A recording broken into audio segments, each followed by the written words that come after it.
listening to the X-Zone Broadcast Network, www.xzbn.net. If you enjoy reading a good mystery with a touch of the paranormal, then you'll love From Out of the Woodwork by William S. Peckham. Sean Kennedy, a Toronto contractor, buys derelict houses, guts them, and turns them into multi-family dwellings. When Sean buys 29 Livery Lane, a century house in ruins, and starts the renovation, the house fights back. He is visited by ghosts of owners past. His visions are triggered by touching an oak mantle, reading a faded letter, opening an old locket, or opening a brand new casket in the basement. These visions will take you on a trip across southern Ontario from Niagara Falls to Toronto to Kingston. From Out of the Woodwork is now available in paperback and on your favorite electronic reader. To order your copy of From Out of the Woodwork, go to www.williamspeckham.com. That's www.williamspeckham.com.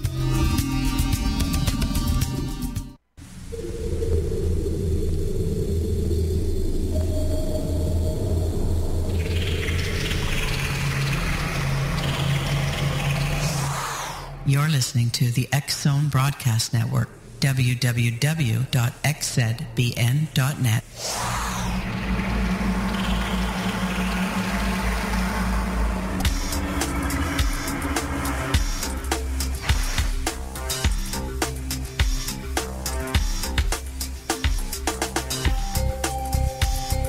Hey, Dave. John L. Stedman is our special guest exonation. His book is H.P. Lovecraft and the Black Magic. Hey, Dave, you there? Yeah. Okay, how are you, bud? Doing good, Rob. Good to talk to you. Good talking to you, too. All righty, I just have to, in a second, go back and put the live feed on. I love these psychics. I know. I read that. I know. Gosh, so many of them, they just take your money. Now, I did run into a lady that I thought was pretty good. But, yeah? Still skeptic, you never know. You never know. That is so true. All right, my friend, stand by. I'm just going to put you on hold for a second. And I'm sorry things didn't work out with Mutual Broadcast. They were a weird bunch. Oh, I didn't know that. I don't know all the specifics of what all happened. I know Jeremy was gone, and they got in a big fight, and I don't know what all happened. Well, Leo shut everything down, so. All right, stand by, buddy. Okay. Like to create a nuclear bomb, you have to just cause nucleus to jump out of other nucleuses, and then that causes a chain reaction, and you have an explosion. That's about all they can do right now, other than make.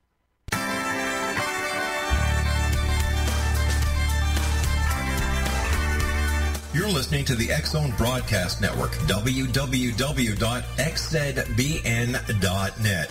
Radio's authority on the world of the paranormal and the science of parapsychology, celebrating 25 years of broadcasting around the world and to the great beyond.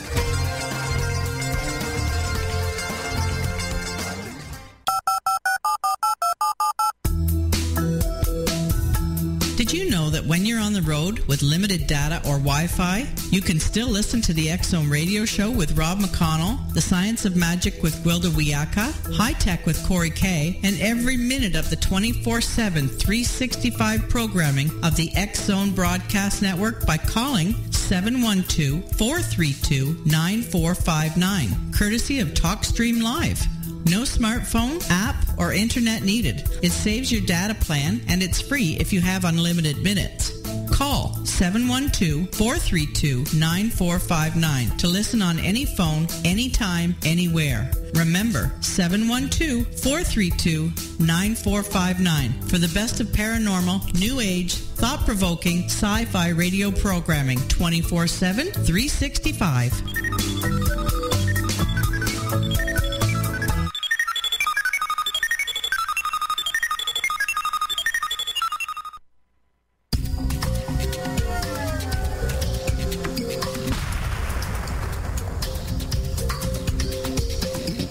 Coming soon to the X-Zone Broadcast Network is A Different Perspective with me, Kevin Randall, as your host.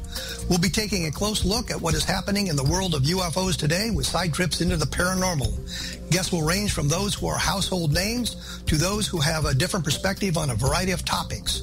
No topic will be taboo, but there will be tough questions asked as we all search for the truth about UFOs, the paranormal, and those things that excite us. Sometimes we'll agree with a guest and sometimes we won't, but we'll try to keep the program topical.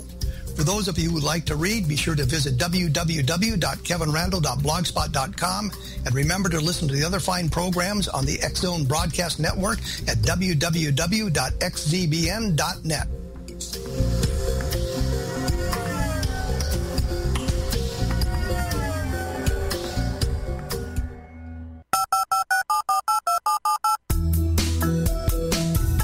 Did you know that when you're on the road with limited data or Wi-Fi, you can still listen to the X-Zone radio show with Rob McConnell, The Science of Magic with Gwilda Wiyaka, High Tech with Corey Kay, and every minute of the 24/7, 365 programming of the X-Zone Broadcast Network by calling 712-432-9459, courtesy of TalkStream Live.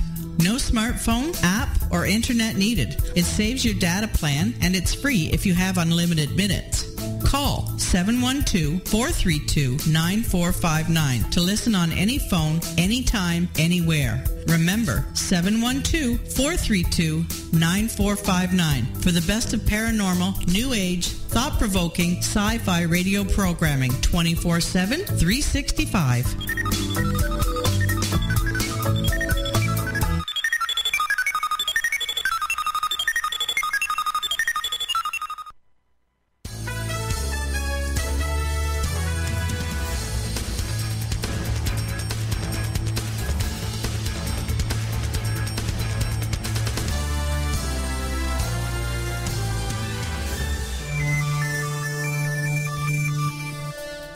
From the international desk of the Canadian News Network, I'm Rob McConnell. Donald Trump's White House campaign was in turmoil on Wednesday after he angered senior Republican Party leaders by criticizing a dead soldier's family and refusing to back the re-election campaign of House of Representatives Speaker Paul Ryan. A Virginia school board may temporarily block a student who was born a girl from using the boys' washroom while a legal fight over transgender rights proceeds on appeal, the U.S. Supreme Court said Wednesday. Libya, U.S. airstrikes are easing the passage of Libyan forces as they seek to clear the Islamic State from the militants group's former North African stronghold of Sirte, a senior field commander said on Wednesday. A U.S. Department of Veteran Affairs study released on Wednesday said the suicide rate among American veterans has increased nearly a third since 2001, a bigger rise than in the wider population of the United States. The Obama administration said on Wednesday that $400 million in cash paid to Iran soon after the release of 5 Americans detained by Tehran was not ransom, as some Republicans have charged. The White House reported that President Barack Obama cut short the prison terms of 214 convicts on Wednesday, the largest number of communications a U.S. leader has granted in a single day since at least 1900. North Korea launched a ballistic missile on Wednesday that landed in or near Japanese-controlled waters for the first time, the latest in a series of launches by the isolated country in defiance of the United Nations Security Council and its resolutions. U.S. government researchers said on Wednesday they have begun their first clinical trial of a Zika virus vaccine, while the Obama administration told lawmakers funds to fight the virus would run out in the coming weeks due to congressional inaction.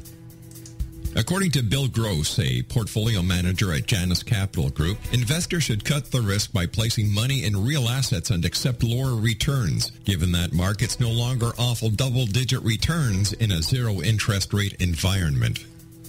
The FBI did not tell the Democratic National Committee that U.S. officials suspected it was the target of a Russian government-backed cyber attack when agents first contacted the party last fall.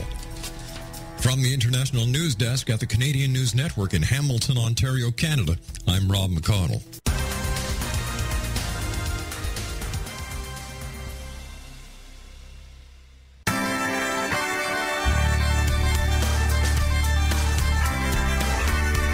You're listening to the X Zone Broadcast Network, www.xzbn.net.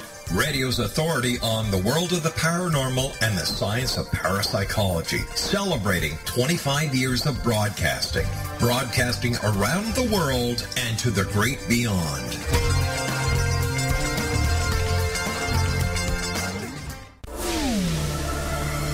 The X Zone Radio Show with Rob McConnell is largely an opinion talk show. All opinions, comments, or statements of fact expressed by Rob McConnell's guests are strictly their own and are not to be construed as those of the X Zone Radio Show or endorsed in any manner by Rob McConnell, Relmar McConnell Media Company, the X Zone Broadcast Network, its affiliated networks, stations, employees, or advertisers.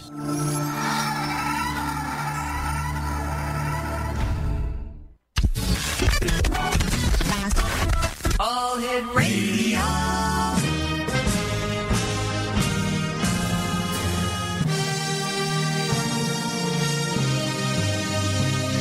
Welcome to the X Zone, a place where fact is fiction and fiction is reality. Now, here's your host, Rob McConnell.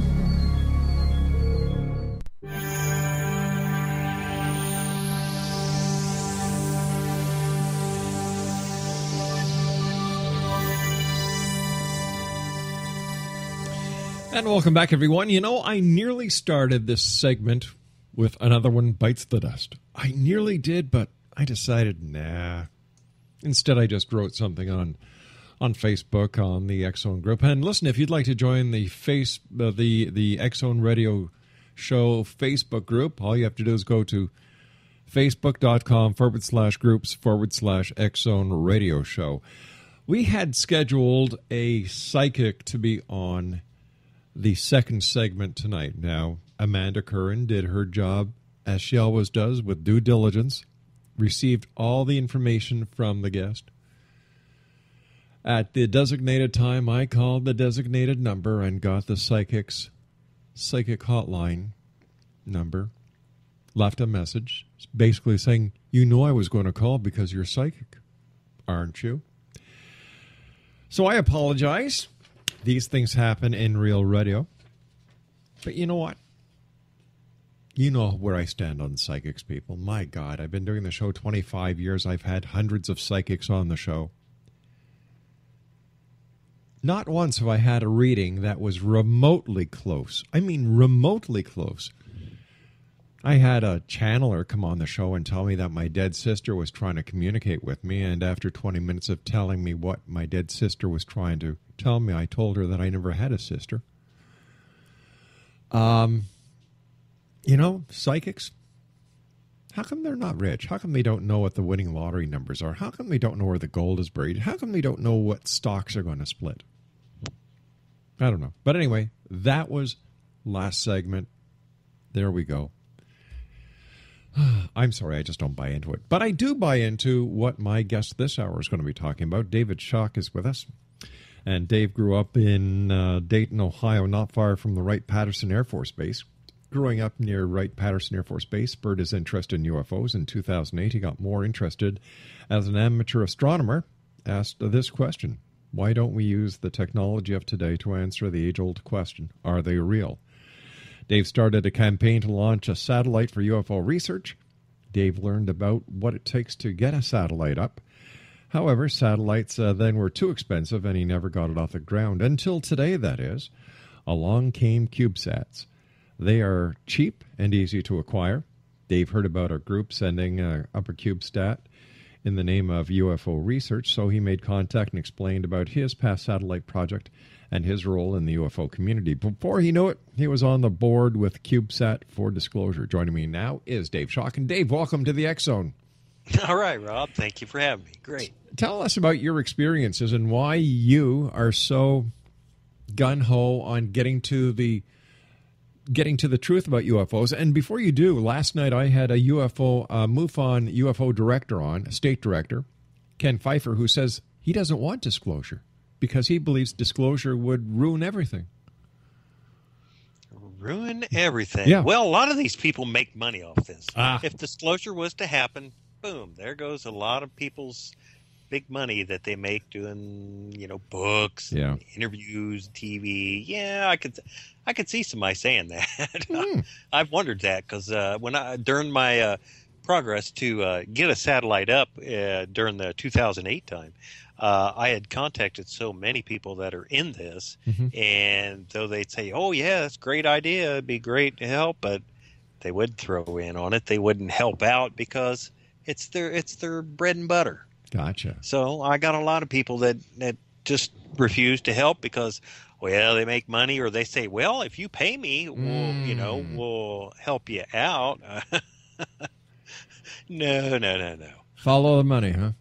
Yeah, now a previous satellite that I was trying to get up, that thing was going to cost nearly $200 million. Whoa.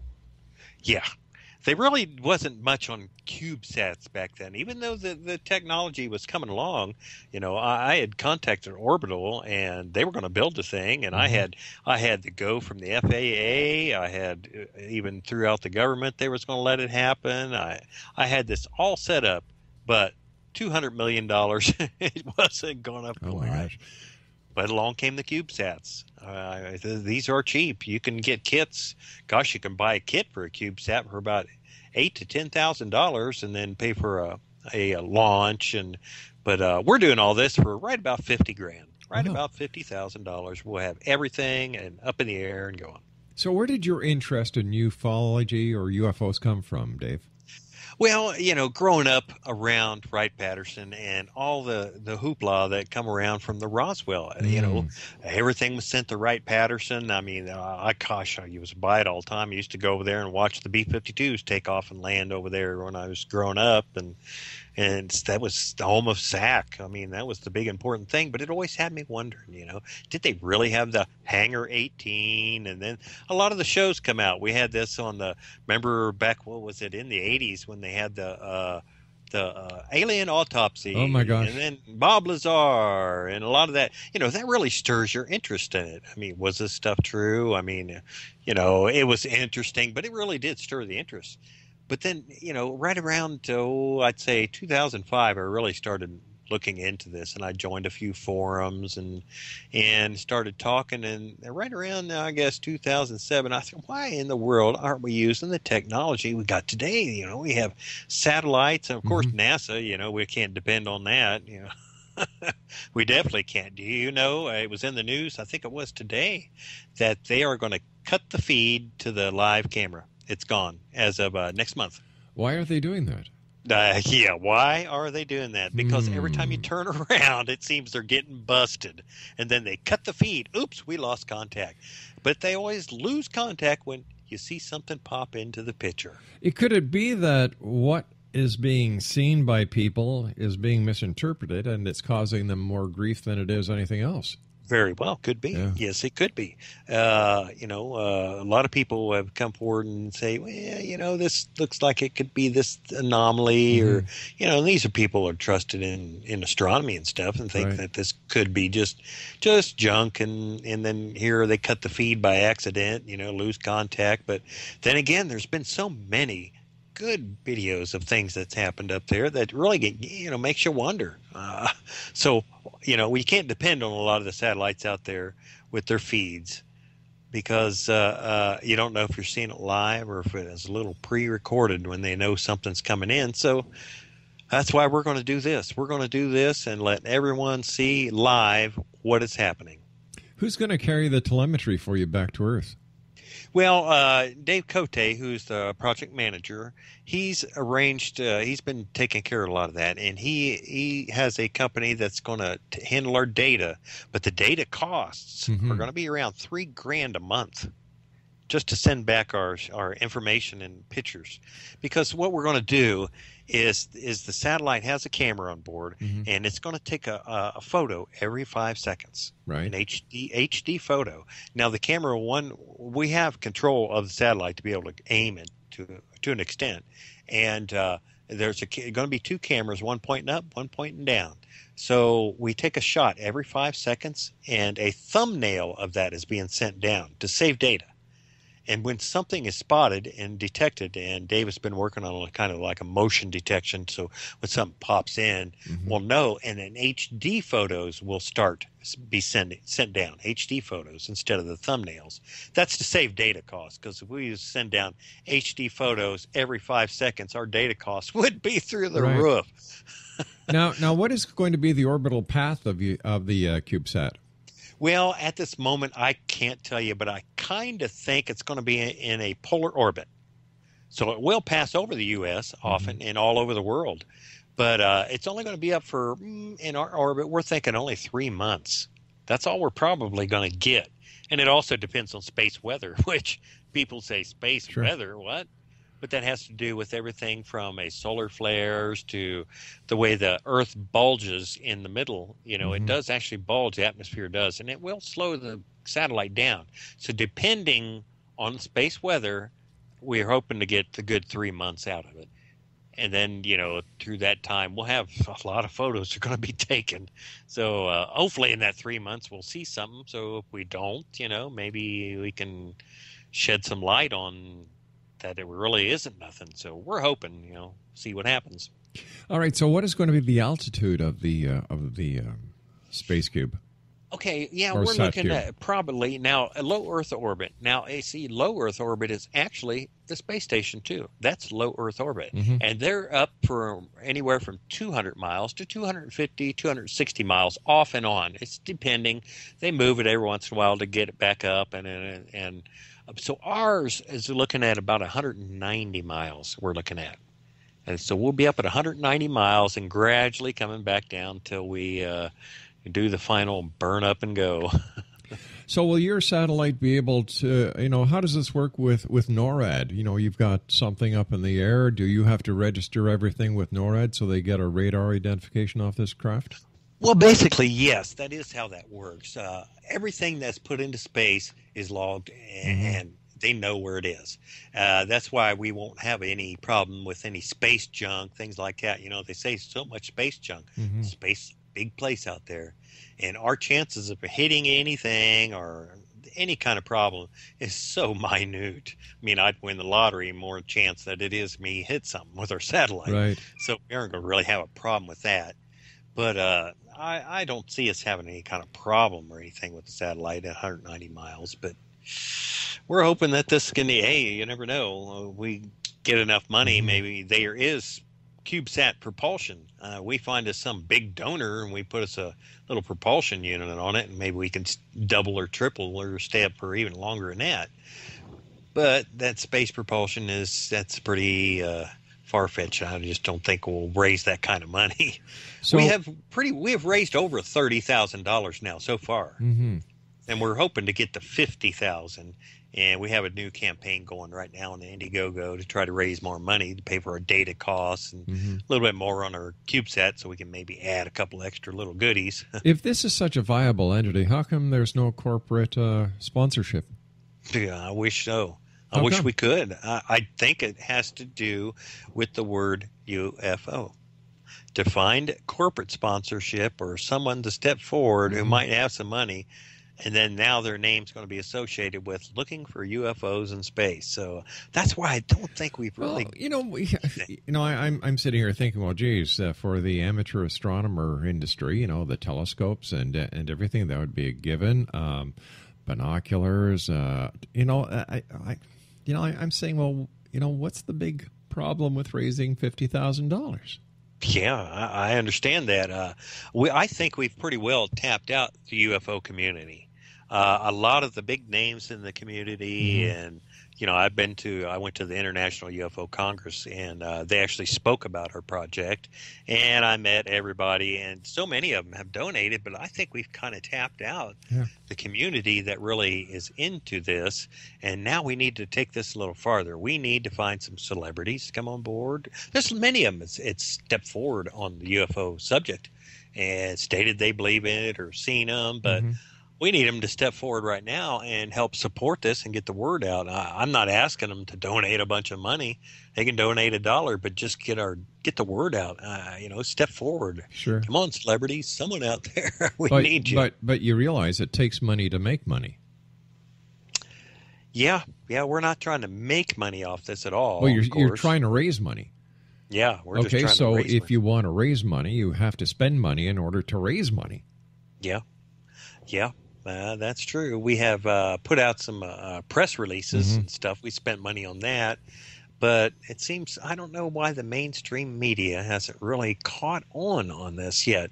You know, we have tried. I've sent messages to everything from CNN, CBS, on down the line, and no response. Now, we've had a few local stations, like in Canada, they had a local station that's covered it in the local newspapers here and there have, but we can't seem to get mainstream media to come on because of that word, UFO, I guess. That's what I think. Where's this craft, where's the satellite going to be launched from? Well, the company that's doing it is, let's say, Interorbital Systems. They're out in the Mojave Desert. They're just a small rocket company putting up cube satellites, and it's really interesting. It's a pretty cool place there. They have some really nice things going on there. But they launch out in the Pacific. Out in the Pacific. I'm not sure where exactly. Since they're pretty new, I'm not sure exactly where they're launching, but I think it's a little island or something out there. Well, wait a minute. Hold on here. You're asking people for money for a project that, you know, you're looking for $50,000 and you can't tell them where this craft is being launched from? Yeah, I don't know the name of the island, but I do know it's the South Pacific. Okay. That's what they say on their site and what Dave has told me about it. Have you actually gone down to this place and met with the people? No, I haven't. And, you know, it isn't that far, and I do plan on doing that, you know, because it's already scheduled. If you go to their site, you can see us on the launch manifest, but it's not going to be till late spring next year. Scheduling a launch is just crazy. It takes forever. And it's looking like late spring next year is our launch date. And I plan on going there here sometime towards the end of the summer. It's a little cooler out in the Mojave Desert. And I'm going to go visit the people, and I want to see their rockets themselves and some of what they've been doing. But they're pretty well trusted. They're well known. They're out, like I say, out of the spaceport there on the Mojave Desert. So they are well known. But, you know, I can't tell you where they're launching because I really don't know. That's what they say they do. They do it out in the Pacific because out in the Mojave Desert, you know, out doing it in the western United States, when you drop off a launch vehicle after you went up and you got the first stage drop, we don't want to drop it in over Ohio or something like that. So I guess they do it out in the Pacific and do it in a polar orbit. So it's safety reasons is why they do that. Who manufactures the satellite itself, and is this a dedicated satellite just for you folks? Just for us. Yes, we're having it built by a fellow named Matt Lippert. He actually works for AFIT, which is the Air Force Institute of Technology out of Dayton, Ohio. He's from Dayton, my old hometown there. He's from Dayton. And he works for the Air Force working on cube satellites and stuff, and he's starting his own little thing on the side and building CubeSats, and he's building ours personally and putting it together because he actually believes in this too about UFOs and stuff, and he'd like to see an answer just like the rest of us. Are they real, or can we get pictures of them? How big is the satellite? You wouldn't believe. She is really little. It's amazing, the technology. Right now, you can put an iPhone in space, and the technology on an iPhone is amazing. You could get HD photos from an iPhone floating in space. Yeah, but how big is your satellite? Yeah, you're looking at about 10 inches long by about 5 inches or so. You know, they're really small, shoebox size, a shoebox with cameras and all that technology packed in there. It's amazing what you can get in a little area. But that's what it is. It's about the size of a shoebox, a little smaller. So what would happen if you paid when you pay the $50,000, the launch, puts the launch vehicle, puts your satellite in orbit, and it doesn't work? Boy, that's a kick in the butt right there. They're pretty reliable. The way they're built nowadays and the technology that goes into them, they're pretty reliable. And I see that being pretty slim chance that would actually happen. The way that the CubeSats and the technology that's in them, all the boards and things, they're pretty reliable, and I don't see that happening. I'm, fingers are crossed. Sure. Rocket could blow up, or maybe we'll see a missile go up from a Navy ship after it. Or maybe when we get up there and get a picture, and our last photo is a close-up HD photo of a missile saying the United States Air Force on the side as it takes us out. If you're getting the authority to launch this craft, wouldn't it be Wouldn't it be logical to believe that you won't have any missiles after you? Yeah, I'd say so. But the thing is, this is an international team. Dave Cote is from Canada. I'm from the U.S. Mm-hmm. We have people from Canada, like say the UK, and I guess someone from China donated. They donated a pretty good chunk, and so this is pretty international. We don't really have to have certain specific, like the U.S. government has put its foot down and says, "Oh no, it's not a U.S.-backed project. This is an international project done internationally, and I don't think one certain government can try to put a stop to it." Well, let me ask you this: Mm-hmm. If a legitimate launch by, let's say, one of the bigger companies, and let's go with NASA's, what was it, $200 million? Yeah. How come this company can do the satellite, the launch, and everything that needs to be done, including the proper permits through the proper channels, for only $50,000? It's amazing. Actually, the launch itself, I think they're only $16,000 to get a CubeSat put up. That's all they charge. That's for everything. $16,000. The rest of it is going towards our data costs and the building of the CubeSat. But like the old one, that there, I did go through all the channels and was making this a U.S. project, and I had word that it was going to be okay. I don't know if you're familiar with Dick Criswell. Do you remember him? Nope. Okay, he was apparently with AlphaCom. It was known. It was a DARPA project, and he actually briefed President Clinton back in the day on the UFO subject, and he was well known and made the circles on the radio shows and stuff from his UFO stuff. But he had some contacts, and he was helping me out during the 2008 project, and he contacted his people that was with the government, and they gave us the thumbs up and said they wouldn't do nothing, that if we didn't push it, that they're it's the government's been hiding it and try not to make it such a big thing. They'd let us make the discovery. Wow, now this was interesting. So I had all the channels set, and you had all this in writing, and that one was not in writing. That was personal through Dick Criswell.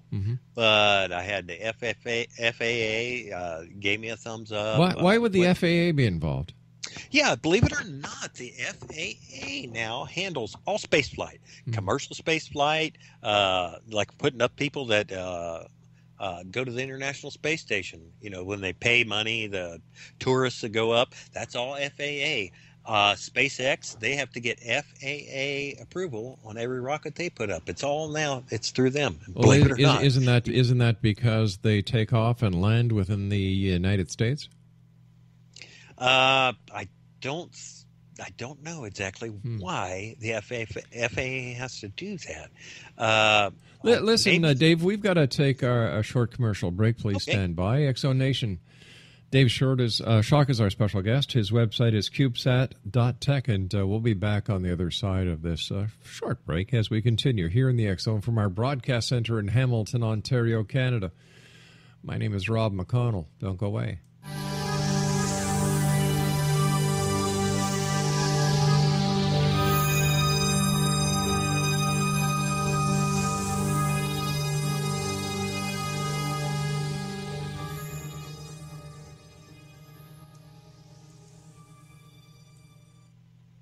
And welcome back, everyone. Dave Shock and I are back for the final half hour of tonight's show here in the X Zone. Don't forget, after we leave the air live here on the X Zone Broadcast Network, as well as on the TalkStream Live, you can listen to the best of 4 shows that we take from the X Zone Vault each and every night and replay them here on the X Zone Broadcast Network, as well as for you Nighthawks listening to TalkStream Live. Let me see, Craig, who do we have on tonight's show? We have Kate Kunkel talking about the healing sound of music. Gwilda Wiyaka is talking about ghosts, and we're also going to be talking about UFOs with MUFON state directors. That's tonight between 2 a.m. and 6 a.m. Eastern. If you'd like to find out more about Dave Shock and the work that he's doing, trying to get a satellite up into space to, keep an eye on the UFOs. His website is CubeSat.tech, and on Facebook, it's facebook.com/Dave.Shock. Dave, what has been the biggest uphill battle for you and the other investors? I mean, besides getting money. Well, it has been just the money. Everything has went real well. We got the UFO community has really wrapped itself around us. I've been on quite a few different shows, and everyone is just so positive about it that we really haven't had much of a problem. Dave Cote, who's the project manager, when he started this, he wondered if maybe he would get a knock at the door, get shut down. As he had said in an interview, he was talking about maybe a Men in Black coming up there, but we have not hit one roadblock yet. It's just been gathering the money. All right, so you put the satellite up into an orbit for 3 months.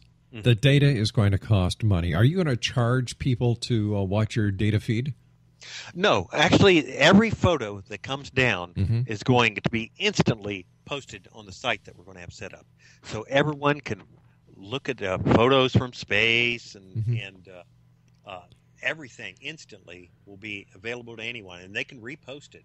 We're not going to claim these pictures as ours, or anything. This is for everyone. And depending on, we're actually going to give people access to the satellite where they can take photos from space over their area where they live or wherever they want to take photos, depending on how much they donate. Like right here on the site right now, Dave has set up that $150 donation. You can have command of the CubeSat to snap your own pictures when and where you want. Well, and let's log in and get, Okay, anything. I understand that. It's a great money gimmick, and it'll help your project. But why would anybody want to do that when you can go onto Google Earth and get it for free? Well, you're not taking that photo. Sometime when you look at Google Earth, you can zoom in on your area and you'll look down at the bottom and say, that picture was taken at 2000. Yeah, but there are other sites where you can get very recent photos. Oh, yeah. Yeah, you can log on. There is a few out there that you can do that and take your own photos, pay so much, and get your own photos. Yeah, that's true. But this is, like you say, it's a gimmick for us to help out, to give people fun access to the UFO satellite. We're hoping that'll work. Could that be? It's going to be fun. Could that be a problem that because you people have the idea, you don't have the funding, you've got to go online to try and raise money, that this is causing concern with serious investors? I don't think. I hope not. We've had one good investor that donated, like I said, out of China. It was kept confidential, I guess. I don't know who it was myself. Dave does, but we're trying. I'd love to get someone. I mean, we'll put Pepsi on the side of the satellite if they want to donate a little bit. That'd be a great idea, Pepsi. Come on board, or Coke. Anyone, darn. But we are going to, it's not just a camera satellite. We're going to have a few other things on board. Like we have a scintillation counter that's basically a radiation detector that can detect high energy particles, radiation, and other phenomena. We're also going to have a magnetometer that, just in case, say we do see something come in, we get in photos of it. We fly through its trail. We get a little radiation or high energy particle that shows up on our scintillation counter. Plus, the magnetometer goes off scale. There's even more proof other than just a photo. Now we see it come in and park. All of a sudden, it goes down in over Ohio. And now all of a sudden, MUFON starts getting reports in Ohio that they're seeing something there. I don't think there's any way they can deny it. We've seen it from space, got readings, and then it flew in over Ohio, and 100 or 1,000 people started seeing the darn thing. I don't think it can be denied. There's just absolute proof right there. So that's what we're hoping for, something like this to happen. That would be fantastic. You sound like the little engine who thinks it could. Thinks it could, yeah. Maybe so. I'm just hoping. I've spent so long on this, hoping that we could get some sort of proof. I've been in the UFO field for a little while now. I'm on many sites, and I just so long have wanted proof to see if this is real. We see so much from NASA, people denying that NASA, that NASA's hiding it, the government's hiding it. I just want to see some real proof and know that this is real. Are they really visiting? See, my parents seen something back in the 70s, and it scared them to death. Now, this was approximately 30 miles due west of Wright-Patterson. An orange globe, an orange orb of some sort of ship was flying real slow, and then a small one come out of it, small little white one, and it was circling around it and trying to keeping close to it, and they stopped the car and got out. It was so weird looking, and they watched it for a little bit until my dad about panicked. Now, he was in the Korean War vet, a POW, everything. This guy got scared to death, and to this day, my dad is still alive. My mom passed away a few years ago, and she would talk about it. She always loved this kind of stuff. My dad, if I even mention it to him, he starts shaking. He says he will not talk about it. Shut up. It just scares him to death to even think about this thing happening. Now that there alone, as you know, and I didn't find out about this till 2008 when I started my project. And I asked him about it, and my dad, like I say, he gets so upset he will not talk about it. And I would love to see proof, for my parents to, hey, this was real. Darn if we ain't being visited. And that's what this is all about. We're going to try to prove this. So many people have come forward. Everyone from astronauts, former military, heck, the former defense minister for Canada. Well, Paul Hellier's a bit of a nutcase anyway. Well, yeah, it's been a lot of strange things. Here you've got the former Minister of Defense who has never seen a UFO. He's never seen a UFO file cross his desk when he was the Minister of Defense. He gets retired, and he's got time on his hands, and he wants to become an advocate for UFOs. Come on. Yeah, it could be, right. I understand where you're coming from there. I did actually see one. I actually did. I've only seen it. Well, it happened actually a few times in a week over in Denver in 2013. I seen what looked like a giant boomerang thing flying over with 10 wispy lights on the leading edge. Real wispy, not bright, a little wispy looking. And it flew over real silently right over Denver. Wow. How come it's only in a week? How come it's only some people that see UFOs and other people can be looking in the sky and they don't see anything? Yeah, like I say, I'm an amateur astronomer. I sit out all night with telescopes and stuff. Never seen nothing. Never seen. I've been out all night long.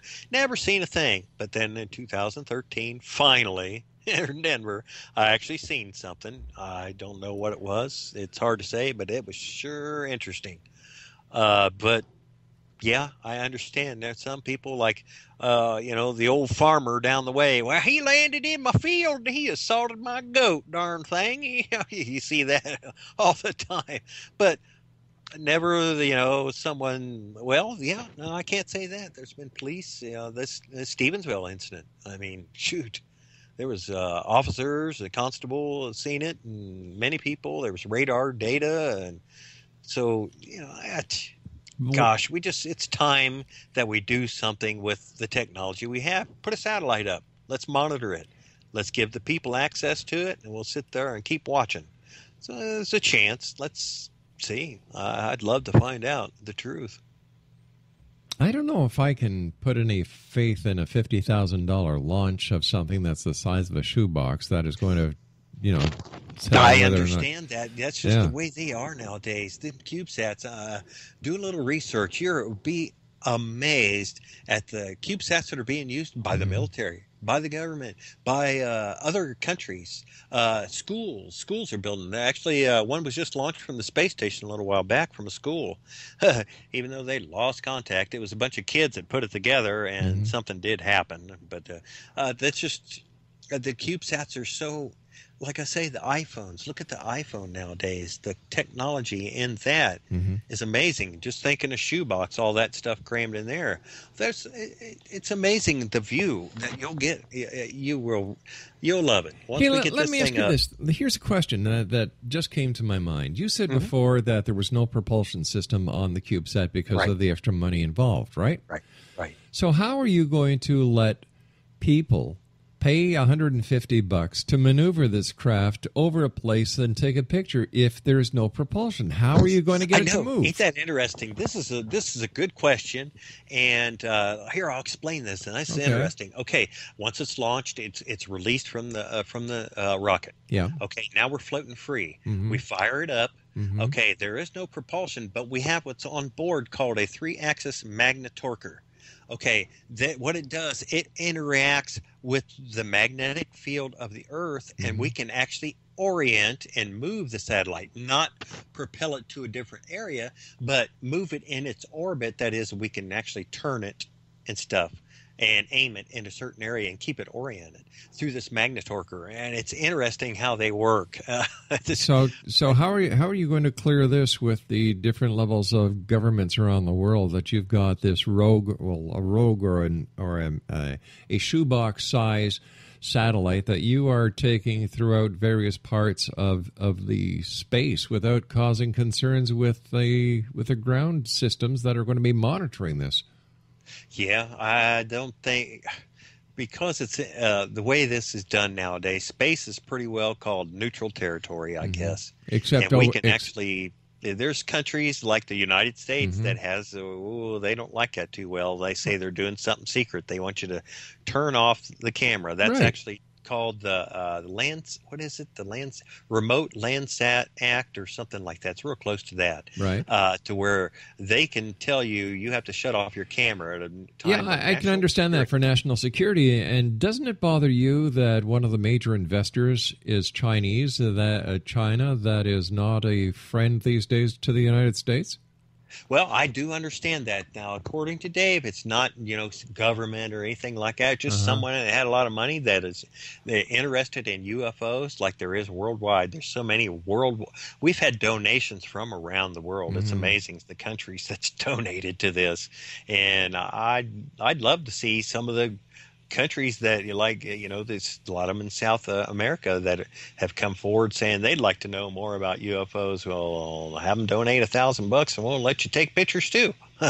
So it went up. It went up from $150 to $1,000 a picture. Well, I'm just saying, donate $1,000. A country could afford $1,000. A country could afford to launch its own. Yeah, they sure could. I don't know why this hasn't been done before. That's what I can't believe that we're the first to send up a satellite dedicated to UFO research. I'm just amazed that this hasn't been done. Maybe it has done before, but under the cloak of secrecy. Under the cloak of secrecy, exactly. We're doing this open so everyone can participate. All the people that's in the UFO community or worldwide, it just thinks that maybe UFOs are real. Well, heck yeah, we're doing this for all of you, and you can see the pictures yourself live.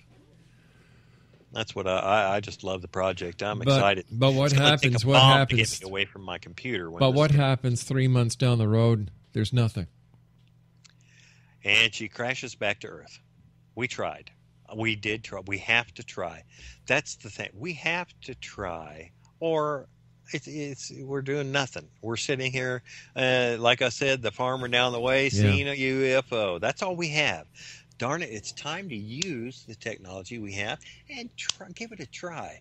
People are going to down NASA all the time over losing the contact with theirs or the videos and things and photos that's come out.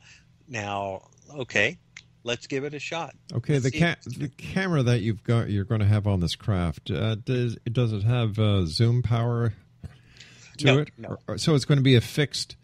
Yeah, 35 millimeter. It's going to be a fixed lens. That's it. Yes, fixed lens. It's 2 cameras, one pointing up, one pointing down. And you're at parabolic, so we're seeing out and away pretty good. You're at 190 miles. What are you going to see with a fixed lens? Well, like you say, NASA, we've seen stuff with the NASA photos. People say, look at that. Well, their camera right there is about the same. It's really relatively the same as what we're doing. We're going to see exactly like you would probably see from the HD camera from the International Space Station. That's what you're going to see. Photos.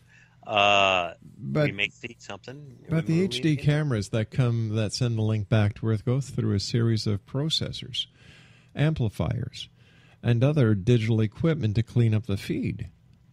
It's not a raw feed that you see from NASA. Oh no, you know it ain't, right? So right. Is your project going to have the same communication capabilities that NASA has? Oh yes. That is taken care of.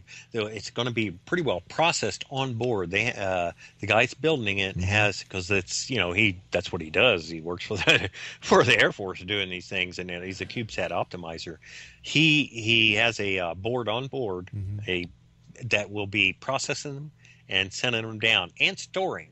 They will be stored on board too, as those, like I say, the thumbnails will be sent down every 5 seconds. Right. Well, they're also being stored on board for so long, so in case it is missed in the motion detection that we see something, we can go back and order the HD photos sent back down to us, and the photos are going to be amazing, according to Matt, the guy's building it. I mean, this is really going to be good, and the UV filters are being taken out, so we will be able to see in UV also. In case we'll get a better shot, just in case something comes in, even on the dark side when we're on, because half the time we're going to be on the dark side of the moon, or dark side of the Earth. So UV filter off is really going to help. We'll be able to see things that you really wouldn't with a regular camera, and even better than the International Space Stations, because they do have the UV filters on. So how many tracking stations are you going to have that'll allow the telemetry to come down? As in tracking stations, what it is, it's not tracking stations. What it is a communication setup that's already there. We're going to be using a series of satellites that's already up there from a company that has satellites up there for this. And we'll have 24 hours communication with the satellite all the time, and then they're sending back the data to us. Yeah. I see. So how is the location of this craft going to be known at any given time if there's no way of sending back telemetry? Well, the telemetry, there is a telemetry to an extent. Yeah, we'll know where it is at all times. And when the photos are taken, we'll know exactly where the satellite is. So especially when we see something, it may come in over Canada. It may come in over you there, Rob. And we'll know exactly where that photo was taken, time, GPS coordinates, everything. That is being incorporated into it, yeah. Okay, so if you've got your object that's going to be traveling at approximately 17,000 miles an hour in orbit, and you've got another object that may be traveling the opposite way, let's say at a faster speed, how are you going to discern that as being a UFO or any other object? We won't be able to do that. Yeah, it could look like space junk. I mean, the only way that it will be able to is it comes in and is slow enough, or matching our speed enough. You've seen. I've seen through the feed on NASA. They're traveling 17.5. Yeah. I've seen things on theirs. You've seen other satellites. You see them moving by because most are going in a certain direction. Most of the satellites and everything are going in the one direction because of the rotation of the Earth and the way that works. Unless it's geosynchronous at over 20,000 miles out. Right. Yeah. Because that was originally what we were going to try to do with mine in 2008, was going to put it in a geostationary orbit at anywhere from 22,000, right around there. Right. It was going to have an onboard telescope, which would have been great to have because, gosh, as an amateur astronomer, we were going to do have our own astronomy program, take photos and things like that and do actual astronomy research. And NEO research, which I think is real important, NEO research, because even our satellite now, what we'll be doing, will pick up things like that possibly. And that could be helpful for astronomers. I mean, they can use our satellite. It ain't just, we may see neat anomalies of meteors and things like that, which is going to be great. I mean, the satellite, having our own camera in space, is just going to be amazing. If we get a UFO, fantastic. We get good anomalies or auroras and things, that'll be an extra gold. That'll be an extra little gold mine on it. That'll be great. How will you know if you've got a picture of a UFO? Well, a UFO comes in and parks, like I say, and sits in orbit and has a cup of coffee. It sits there, comes in, stops. Well, that right there, ain't going to be a meteor, ain't going to be a satellite, because the satellite ain't going to do that and change direction. Something come in, stop, change direction. That's a controlled craft. It's something that just zips by. It's going to be a toss-up. Now, if we got a picture and you can see a window and a little alien waving out of it. Yeah, but wait a sec. Hold on here. Sure. You're talking about a stationary 35-millimeter lens, for goodness sake. Yes. You're talking about a thumbnail that's not going to be processed. It's not making sense. I see what you're saying. The right thumbnail, right? Because they is still taking HD photos. We're just receiving downlink a thumbnail of each one of them. So what happened? How much storage does this CubeSat have in gigabytes? What was it? Let's see. Isn't it 8 gigabytes? I think it is storage is what it's going to have on it. I think it's 8 gigabytes, what he said. My God. Storage. And, and it'll gradually delete as it goes. And that's quite a bit of storage. We'll be able to have quite a bit of stored on board, but we'll be going through them all the time. Like I say, it's going to take a bomb to get me away from my computer once that thing goes up. I'll be looking at all the thumbnails and going over them and see, making sure, and we're going to have a little team watching it all the time, making sure that we're not missing something, that we're not losing, because like I say, he's putting like a motion detection. So if we see something pops in that ain't normal, it moves in 2 shots, takes 2 pictures and then something's moved, we know those. At what range? At what range will this motion detector work? He's been working on that, and he was actually little tiny things off in the distance. He was set it up on his porch, and has been working on it and sending out over the ocean. And little tiny plane way off in the distance was actually triggering it within a 2-shot, showing that something came through. Because he's a programmer. He's done a lot of work for Google and things. He's a software engineer, and he knows what he's doing with this, and he's the one that's actually writing the code and doing all the software. And he's pretty sure that he can do that, what we're hoping for. That's something, maybe even the space station, we may see it, and it'll trigger an alert. We'll be watching anything, satellite passing by. Oh, we got it. We'll know. We're going to keep watching. Like I say, I'm going to be keeping a good eye on even them thumbnails, and then all I have to do is order up all the past HD photos to be sent down and start going through all the HDs. So, we won't really miss nothing. Sure, a 35-millimeter camera, I know it sounds like, we can't zoom in, this and that. Now we can digitally zoom. But you're not digital zoom, but not a focal zoom. Right, but you're not going to get the same quality on a digital zoom that you would have in a focal zoom. Yes, exactly. Right. Well, I wish you luck. Our fingers crossed. We are keeping our fingers crossed, Rob. I think that as you get closer to the project, you're going to see a few more hiccups. Yeah. We have, like I say, it's a whole year till we are up in the air. And you never know. We may find us a good donor and get a lot of money and really change this around to be, like Dave said, if we did get a big donor, someone that really had a lot of money, we can put a live view like the space station on it, but it'll be right about $100,000 to do that. And that'll give us an HD zoomable live camera instead of taking photos.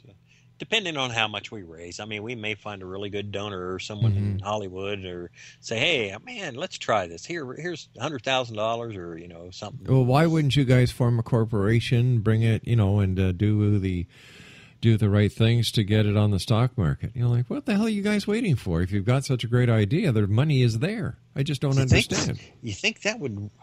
That's a great idea, but do you think that would really go? Put it on the stock market. Why not? You're giving me some ideas. Let me look at it. We do have quite a while. So let's look into that. That ain't a bad idea. Do you know who your competition is? No, I don't think we have any. You guys should do some research, because my producer just brought me in a stack of papers. Uh-oh. Yeah. Anyway, we've got to say so long for tonight. It's the end of our show. Dave, thank you very much for joining us. And Exo Nation, thank you for joining us, each and every one of you. I'll be back tomorrow night at this same time as we continue investigating the world of the paranormal and the science of parapsychology. Until tomorrow night, my good friends, I am Rob McConnell. Keep your eyes to the sky and your heart to the light. Good night, everyone.